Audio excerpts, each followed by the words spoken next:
Well, let's speak to Chung-in. He's a professor emeritus at Yonsei University and a former advisor to two South Korean presidents. He joins us now from Seoul.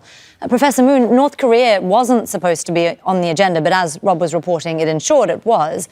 There are obviously huge divides between these three countries when it comes to geopolitics. Has that changed the tone of this meeting at all? No, I don't think so.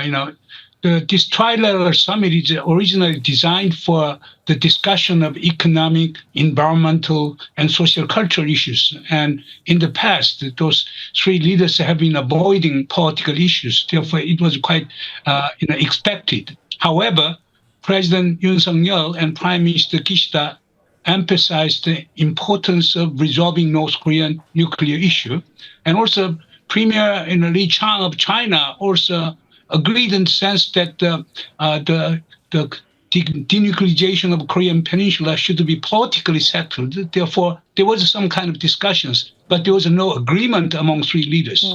Well, ahead of these talks, too, the Chinese and South Korean leaders, they had a bilateral meeting. They've certainly not always seen eye to eye. How did that set the tone for the summit more broadly?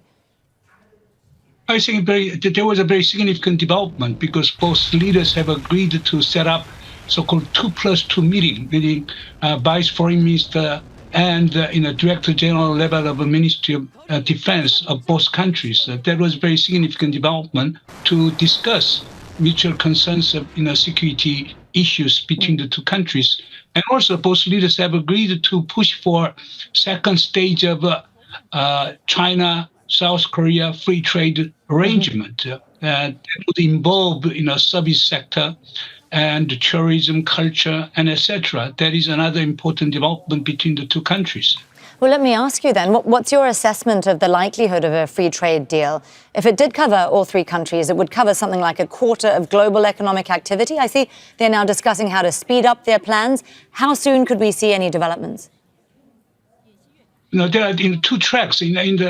As I pointed out, that South Korea and China have a bilateral FTA. But Japan does not have any bilateral FTA with South Korea and China. But the three countries have been working together to create trilateral FTAs. But there has been less lack of progress in trilateral FTA. But the three leaders have agreed to push for the further progress of trilateral FTAs. But as I pointed out, Seoul and Beijing will be further talking on the second stage of bilateral FTAs. In this sense, there was heavy emphasis on the promotion of free trade in Northeast Asia. And we'll see how that develops down the track. Chung-in there, the Professor Emeritus at Yonsei University. Great to have you join us on Al Jazeera. Thank you for sharing your thoughts.